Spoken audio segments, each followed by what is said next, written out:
Howdy peeps and peoples. I hope everybody's having a wonderful day.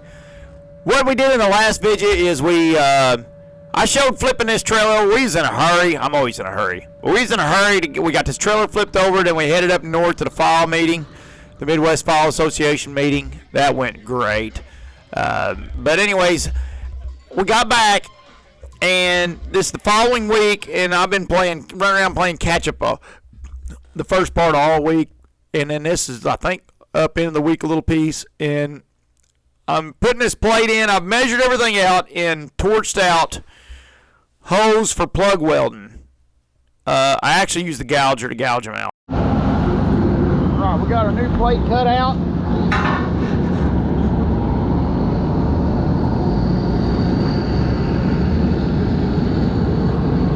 Now if you look, this plate's bowed in the center from where it's been setting. So I got a high spot in the center, and this is the end I'm going to drop the kingpin in from. You see where I got all my pieces cut for my plug welding. So here we go, moment of truth.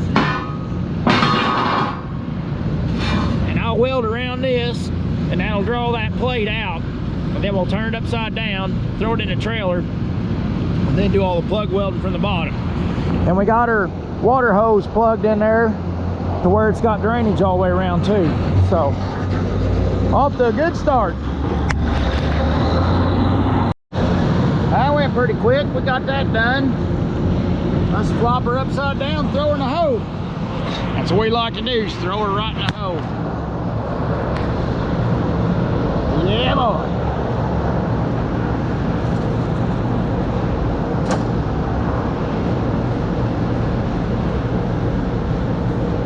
Measured everything out and made a bunch of plug welds so I could plug weld it from the bottom in, the plate from the bottom in. The plate's 3/8 of an inch thick, getting it lined up and stuff.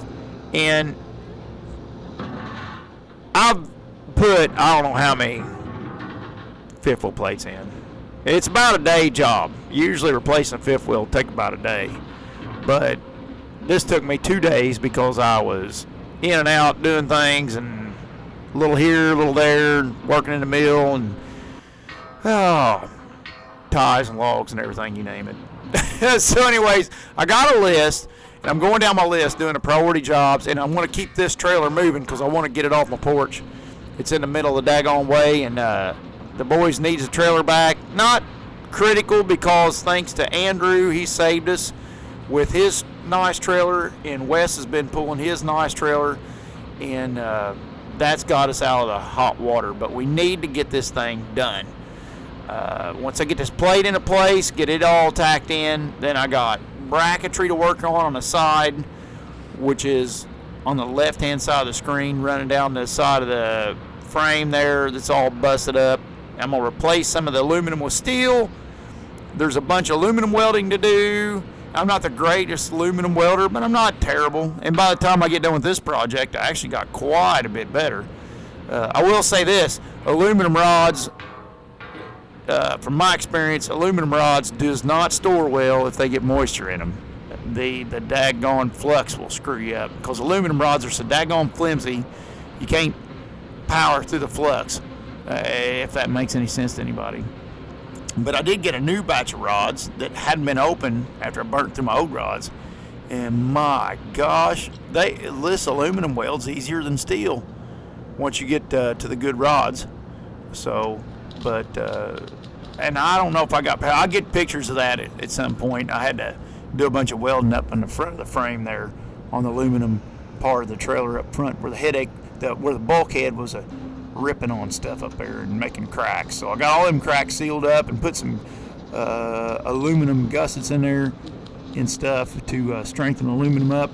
And then now I'm waiting on steel to come back when I get done with all this to do the bracing. And then we'll sandblast it and then paint it and get her flipped back over and somebody hook to it and get it off my damn porch.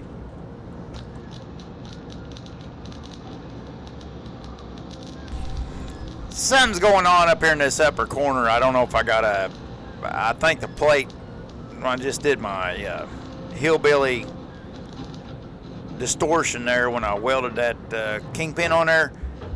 I didn't pull up the corner of my plate as far as I wanted to. So I got a dog and a wedge, and I'm gonna weld a dog on and hammer it in with the wedge, and then connect it, and then break the wedge back, break my dog back off.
Now I'm gonna get to welding.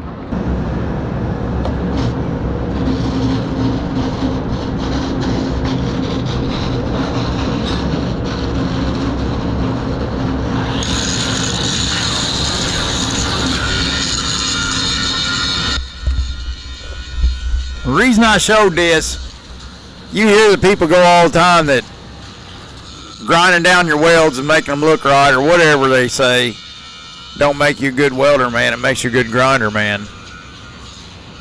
But I'm here to tell you that's stupid, retarded barroom talk. If you're really putting, I mean, I had some gap. I had 3/4 inch gap on some of that rough cut out, you know, that had to be built up and filled in and stuff like that. I mean, what matters about welding is that you don't have gas holes in it, and you got your good weldment connecting both pieces together. That's what matters about welding. I don't know, some of this stuff you hear, if you're young and you're starting out welding and stuff like that, trust me, I burned a lot of weld in my years, and that stupid barroom talk shit ain't gonna get you nowhere in life. So you listen to it. I don't care, even if it's an old experienced welder or whatever, they start talking that dumb gibberish, just shut your brain off. And they're too damn busy living off their ego to help teach you anything, you know. Do I run a grinder? Hell yeah, I run a grinder. I grind, weld, cut. I don't care what kind of weld or what. It don't matter. It needs ground, grind it. You know what I mean? I always thought, I've heard that more than once, and I always thought every time it's coming from somebody with a pretty simple mindset.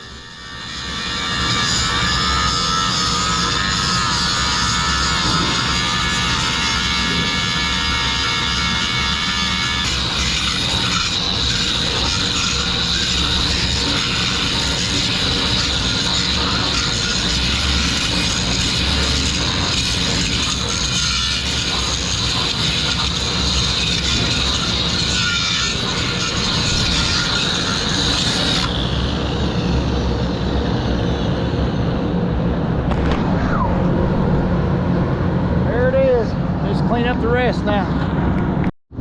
Trying to keep this project going. I'm trying to keep quick on time. I got a lot of stuff to do.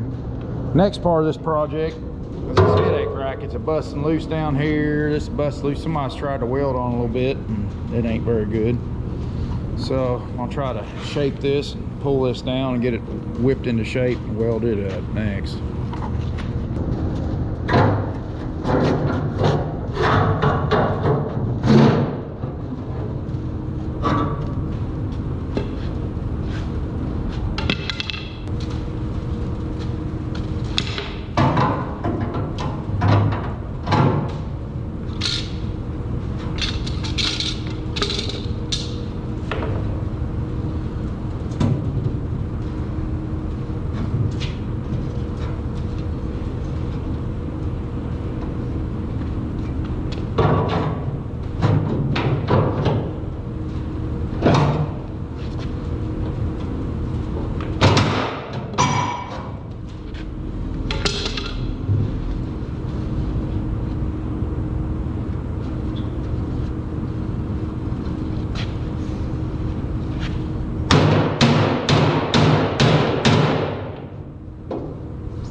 right, that's a start.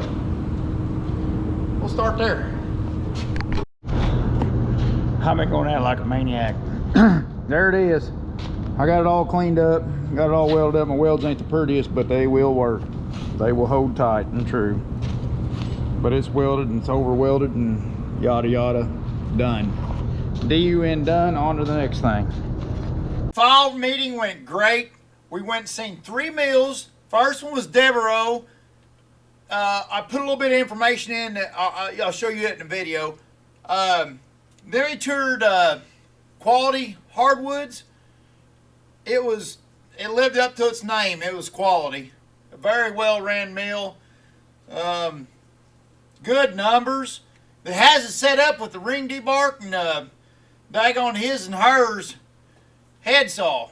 They have a circle blade on the left coming in the building, circle blade on the left, 17-degree slope on the right, feeding let's see, the circle blade can feed the edger man. They got to optimize an edger. Circle blade feed the edger. The resaw and the band mill can both jump over and feed the edger. Just a great setup. It's a real good mill. It's a real impressive mill. I'm pretty jealous of that one. Then we went and seen Buzzkirk, and Buzzkirk was a neat setup. I don't have any of this covered worth the hoot on my videos because I was busy learning. But Buzzkirk's a really cool mill because they got like this brand new fancy pants, nickel Nicholson debarker, ring debarker feeding 2 slope carriages. Then they're feeding I think a Clearman, a Malott resaw, and then all that mess is feeding into a wiggle box edger. And I might have a little bit of footage of the wiggle box edger, but I mean, my footage is spotty, my footage is crap. I wasn't there to make a video, I was there to learn. But one thing about Buzzkirk I thought was real amazing, they had an old mill they ran. And that mill's been around for a long time, and it was a big mill too. It had a Morbark, the pole pillar style debarker, and it was feeding a band head rig and or a circle head rig. So they had a nice circle blade, small tie banger type of mill. And on one side they had a nice big bandsaw that they was feeding, and them two fed a manual edger, you know. So the edger man was covered up the edger man all the time, and then double end trim and on down the line, yada yada. Good setup, an old setup, but a good setup nonetheless. They had a daggone chipper head on the that slide in and out on the head saw. Their band head rig was straight up and down. I don't think it was sloped. But the cool thing about that is when you went down the wall looking at that sawmill, the daggum boxes was still lit up. It was ready. All you had to do is get your bands ready, hit the button, fire it up, and run it if you needed to. And I love that setup because if anything ever went wrong with their new mill, they could always fire up the old mill and get the wood through it. It's just really neat setup. All 3 mills was high caliber sawmills. They was all 3 impressive. Very impressive. And I think all of them was under construction. Well, no, Quality Hardwood wasn't under construction. They was just well maintained, places clean, places well operational, just running and gunning, making money, you know. But then the Buzzkirk and the Devereaux, they was spending money. They was out there spending money, changing things, you know, implementing things. And Devereaux had their own dry kilns too. That was a good company too. I mean, all 3 of them had their strong points. I'm here to tell you. Thanks. If anybody from any of them mills watch, thank you all for letting us come and see them. That really made a difference to all of us, taking that in. Thank you. This is Devereaux Hardwoods. Been in business since 1967.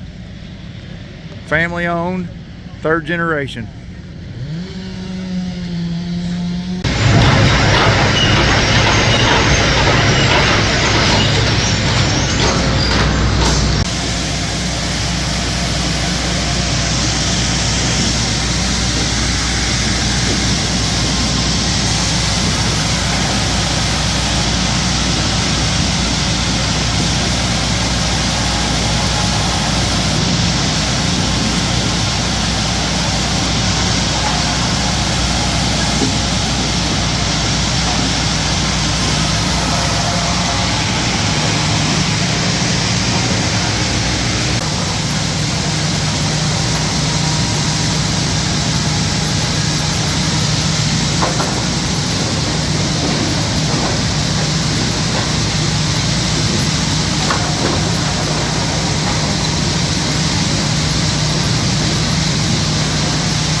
Scanning edge, look at all this, the lasers.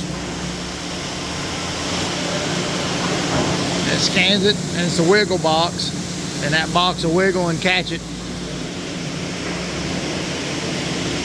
And they're gonna fire it up.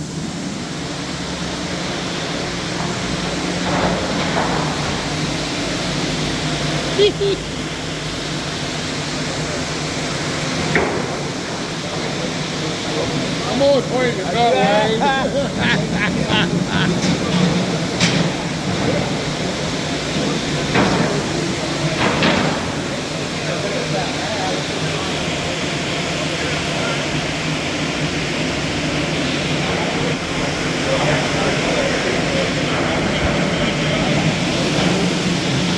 So they say this thing runs pretty wild. So out the end here, I guess before they put that stop thing up that's got dents in it. See this rigmarole here that's got dents in it? The stop plate. There's dents in that. Before that happened, we got that. So they obviously come flying out of there.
See, if the board's cockeyed, the wiggle box will turn, and then it'll just shoot the saws to run with the board.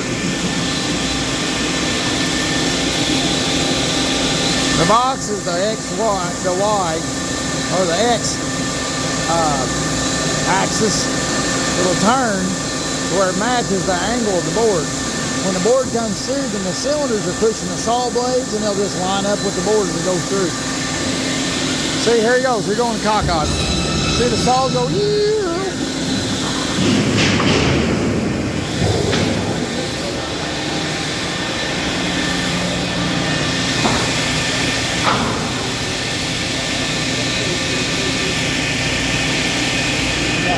fix the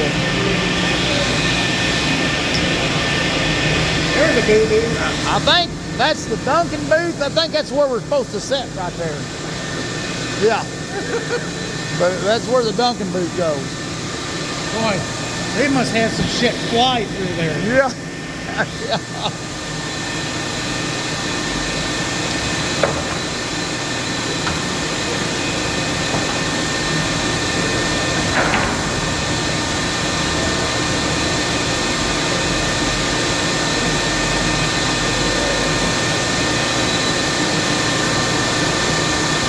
Oh, that's the end of it. That's the last of it.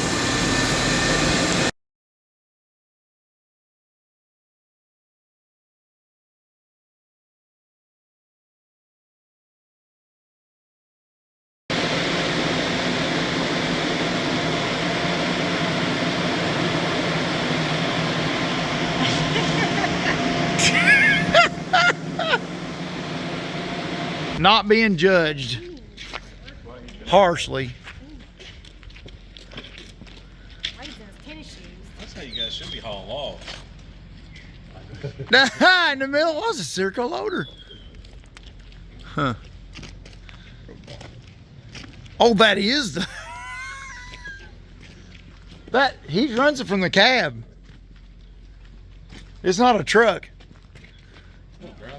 That's a pre-hauler. Is that cool or what? That is pretty cool. So it's just a truck minus a cab. Yeah, that's whenever the log yard's muddy, they don't want to put the logs down the mud, they do that.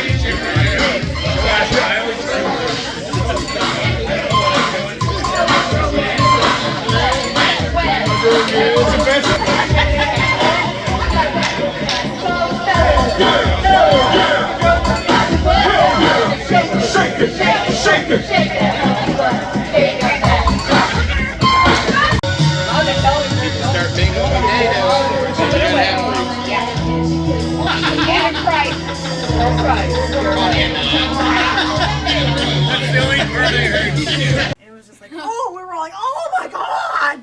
Oh! I got a pop fly hit right in the hole. Are you recording this? Yeah. Oh my god. That was recording. I was getting my. So Jackson went in band. Jackson's in band. He got him a band award, Tell him which what you is the play. most. The most outstanding. That's because they made him stand outside. Was that No, because you had to stand? Okay. It's because it was mostly because I would play in ports where like a bunch of people need each other to play, but I just simply look at my book and count. So you can read. He plays the baritone. Good job.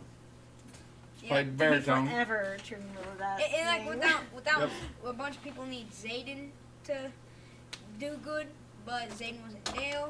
So then some people didn't do as good, but we still did pretty good. All right, Did it Calvin, pretty you go. So Calvin had a baseball game. We won. They won. It's 3-7. Yep. And Mommy's been running around school all evening while I'm trying to make this video. Now, Mommy, we need to talk about. Now we think that Jackson learned how to be a musician from his mother, Oh. singing with Perry that you like big butts and you cannot lie. And your other brothers can't deny. And then you sing, she got a one chance fancy don't let me Fancy down. Let Me Down. And then she said, It was going a little fast, so I kind of lost yeah, rhythm there. she kept losing rhythm. And, Right. and I didn't miss a beat when me and Perry sang My Ding-a-Ling. But that was your second time that you've had practice with that song. Or Afro Man because I got high. That's what.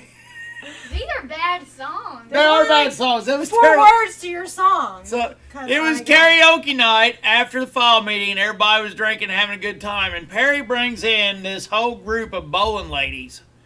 So Perry tells Mommy that she was to be his. Wing woman. So Mommy was Perry's wing woman, And it worked. and it worked. Yeah, he had You had to. like 20. He had 20 bowling ladies. It was all about Perry before the night was over. Yeah. Yeah. And me and Mommy went back and went to bed, and we let them all do their thing. Yeah, I So- remember like the old people, like, okay, Yeah. you kids Like, got you it. kids have fun out there, would you? So But it was a blast. we had a blast. We learned a lot. Got to connect with some really good filer technicians, some wheel grinding people. Eli wasn't Eli one of the wheel grinding people. Who else? Miller, deviation sensor. He's got like a deviation where he sets up for deviation for your saw, where you can monitor your saw deviation, which is really cool. And there was a guy there that trains saw filers and stuff and file room stuff like that. The guy. Paul's saw shop, right? Paul. Well, Paul was there too. Yeah, he's always there. Who else? A bunch of people. Of course, daggone Burton's was there. Josh Squire. Josh, thank you for the. Josh did a presentation on. Very good. Yeah, on setting up your manual bench, how important your manual bench is to have level and all that stuff, and how to level it up and stuff like that. And Darcy, pretty much the boss lady of this Filer Association. So I wanted to say thanks to Darcy and Eddie that runs. Eddie's the president, and Darcy's basically does all the secretarial work and stuff like that and organizing. In this. We'd have been lost this year without Darcy. So them two did a good job putting things together. And then me and Mommy bought the door prizes and brought the door prizes stuff. It was funny. Yeah, we got to go to the door prizes. We had a little bit of fun and stuff. Me and Mommy likes doing that stuff. So, I mean, it was a great time. I know we're missing people. We're leaving people out. I'm sorry. Who are we leaving out? Oh, daggone Chris was there, the party animal. Chris from Nominee was there. Thank you, Chris. Yeah, he's great. He's so funny. Ain't he a blast? Yeah, he's a blast. Yeah, we had a great time. Me and Rickenball caught him in the old days. Me and Rickenball caught him in going bar hopping with us and stuff like that. And you talk about, he's just a bit. Every time you go somewhere there's karaoke, you just turn Chris loose. Oh my God, yeah, he's like the king of karaoke. Yeah. He is great. Like, He is a great singer. yeah, he's a great singer. Yeah, and he loves singing it. He loves it. Gets into it, yeah. We all suck. Yeah. That was Well, I mean, I did good at my ding-a-ling. I don't want to even watch this because I don't. I thought I was doing good, but I don't think that's where Jackson. You gets did his- fine. You did fine. I broke out of my comfort zone. You did. Yeah, You had some liquid my dad courage. does karaoke, and I thought, well, maybe since my dad's so good at it, that it would pass down to Transfer. me. Probably not. I was just proud to see you as reserved as you are to go up there and actually do it. I was just proud to see that. Oh, That's so I didn't cute, want you Mike. to steal the show. Well, I think Darcy kind of. I think Darcy's a bad influence on Mommy. If you're listening to this, Darcy, once she started into it, and Mommy's like, all right, I'll do it. All right, well, thanks everybody for watching. I know this video's kind of a hodgepodge of throwing things together, but thanks everybody for watching, and have a good one. Over now.